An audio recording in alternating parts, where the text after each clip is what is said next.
Hey everybody, hope you guys doing alright. Oh boy, so the past 36 hours. No, it's really only been like, I don't know. I think one of the last videos I made, I talked about how I was feeling fucking like something was trying to get me to slow down, like most highs might be getting me to slow down. And yeah, I mean, I don't know. Part of me thinks it might have been an attack from the enemy, but regardless of where it came from, I ended up getting a little sick last night and this morning. Yeah, every time I go through these types of things, it really helps. I mean, it helps me become more grateful for just living just a sober and healthy life. But at the same time, like I'm sitting here watching the Olympics. My parents watched the Olympics upstairs, and I was watching a little bit. And then an advertisement for Camellia Harris jumps in, and it's just like I'm watching this show, and it's like I have nothing against her as a creature, like really. I mean, I have no idea what she's been involved in, but I'm just looking just from what I see, beyond everything else I know about the system and all these people that she's been connected to and this and that. Just looking at what she's offering, like as a presidential candidate for an entire country, all they do is pick a few points to focus on, and that's like their ammunition. Like that's, but I mean, it's like the country. There's so many issues with the country right now, and to like, that's the type of leader that we should have. I mean, is somebody who's literally looking at every single issue, and like that's their point. Like not just like it's just you could tell like she was bringing up the fucking the abortion thing, and it's like I don't even know if she really cares about it. I could just tell that she's using it as a way to influence people because it's such a pivotal topic. That's the only reason why they're talking about it. Like if people didn't care that much about it, they wouldn't be talking about it.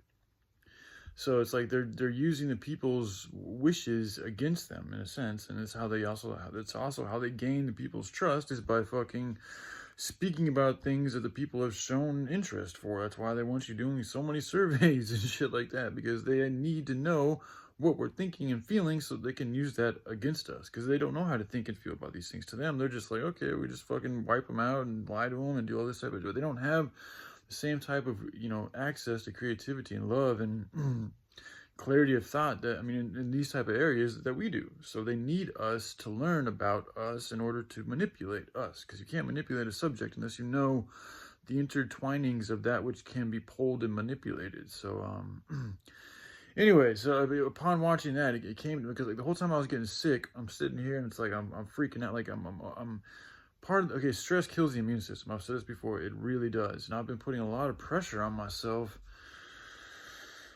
because I'm sitting here. I'm just telling you. You guys might think I'm crazy, but like, I'm sitting here as like this one human being. He's like, yeah, man, we gotta save the world. And it's like I'm also 38 years old, trying to fucking get my life together and deal with my own personal issues as well as find a job and like just all these fucking things, dude. It's a lot, and it's like when I get weaker, when I get lower in energy, like the more egotistical part of myself will come into play, and it will look at me and it'll be like, oh, what the fuck's wrong with you? You don't got nothing. You ain't nothing. You ain't shit. Like you're still living with your parents, you're a fucking drug addict. Yeah, I mean, just all these negative things will really fucking start. And it's like, I'll listen to them. Like, that's my fault for listening to those voices, because like, those aren't good voices. Like, that's not doing me any good. I don't give a fuck if it's right or wrong. It doesn't do anybody any good to continue to demeanor and criticize and be negative towards somebody who's already in a fucking negative position. Like, what good does that do? Like, I'm sitting here sick, and these voices are fucking continuing to hurl fucking stones at me to continue to fucking hurt me and weigh me down. And it's like, I'm listening to them. I'm paying them attention. And like, that's partially my fault. That's where I need to learn how to train my mind and be a little bit stronger and like literally push those thoughts away and focus my attention on other things and keep reminding myself that I literally have over a dozen, if not a couple of dozen, notebooks full of stuff primarily focused on saving the world. So it's like I have put in a good amount of energy and effort into doing this. It's just like because it isn't, formalized into something that's, that I can legitimately share with others, like a business idea. I mean, but it is, I can share, like if people want to see it, they can look at my notebook. So even me saying that, it is tangible. Like it is. So anyways, this is what I got to deal with, like going back and forth in my mind.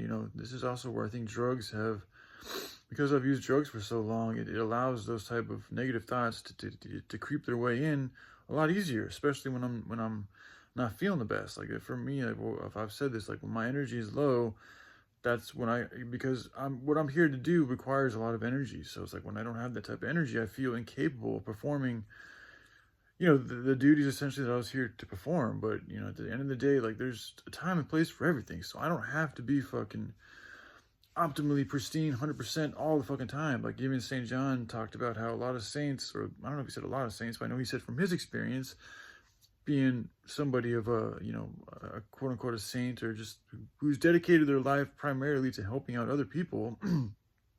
He's talked about how he spent many times throughout his life with being sick.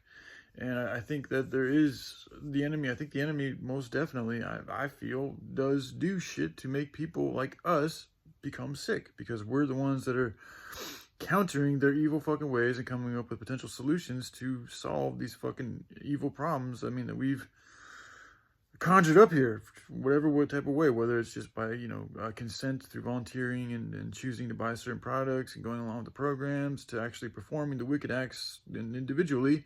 One way or another, we are all responsible for, to a greater or lesser degree, to the atrocities that are being committed. So, sorry, I know I sound like shit right now. My energy is still pretty low, but I managed to get down some food and some coffee a little bit earlier, so I'm feeling much better. I wasn't able to eat. I was throwing up and all sorts of shit, so I'm feeling much better. I'm now in that reflective state, like, okay, it's, I'm feeling better, like, it's okay, like, just take things slow and steady, don't freak out, like, you've actually come really far.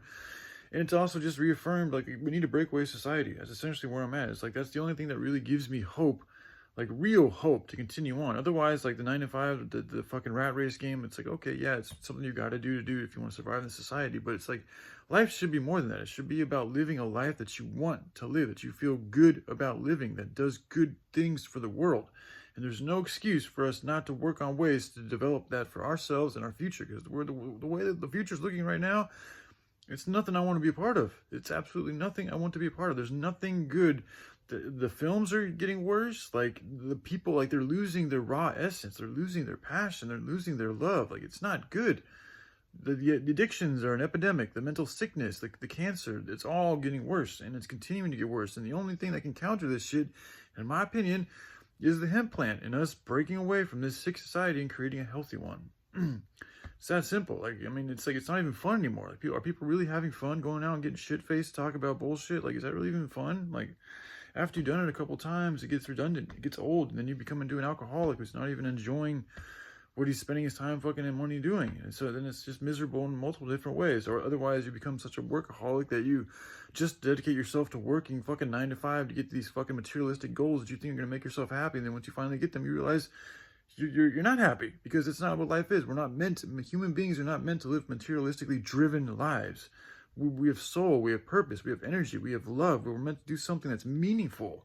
That's where we thrive the most, not working for fucking materialistic shit that comes and goes. You don't take none of this shit with you when you go. It's your heart, it's your memories, it's the way you affected people, it's the encounters you had, it's the moments you chose to make, because it is a choice. Like, choosing to go out the door to do something, you have to make that choice. That's where free will comes in. Yeah, we're all gifted a certain personality or formula or pattern that we work with, but we still have an element of choice in everything that we do. Otherwise, there'd be no growth, there'd be no expansion, there's no way things could grow or expand if it was a set fucking code. There needs to be a variable in order for things to grow. It is what it is from my perspective, anyways. So yeah, I think I'm going to start sharing more work on the project again, because at the end of the day, I'm going to offer prices that are cheaper than anybody. If somebody else wants to offer a completely affordable price to where they're not raising their prices at all, or they're not in it to make a profit, then I'm totally for that movement going ahead. Like, sure, go ahead. If that's where your mindset's at, where you don't even want to make a profit, a real profit. Like, sure, the investors are going to get a little chunk of change, but like the majority of the proceeds from this movement are going to go to building a good and healthy future for humanity. Straight up. Okay, I'm not looking to make millions, and the investors, yeah, they're going to get their little cuts, because I know that it's going to take a lot of money to get this thing going, but it needs to be understood, and it should, and I feel like I've already been pretty adamant about this, that whatever type of cuts they are going to be getting, like, we need to make sure that the expansion of the people in this movement is priority over them making more money, especially because these people probably are not probably, they're going to have a ton of money in order to be able to invest. So they already have the money, man. Like, you know, I mean, I've never been about you rich people. Like, I have nothing against you guys, and I'm not even asking you guys to donate everything. If we all donate a little bit, we accumulate a lot. That's the best way it goes. That's why it hasn't been just one person I want to work with. It really is like a whole bunch of as many people as possible is what I think is best for the not only in terms of power and resources and ability to do this and influence, but just, I mean, just the more people lending is the more money from less pockets. I mean, it's the less you have to give from your pocket if more people are giving. So, yeah, I think that's it for now. All right, I love y'all. Take care. Bye.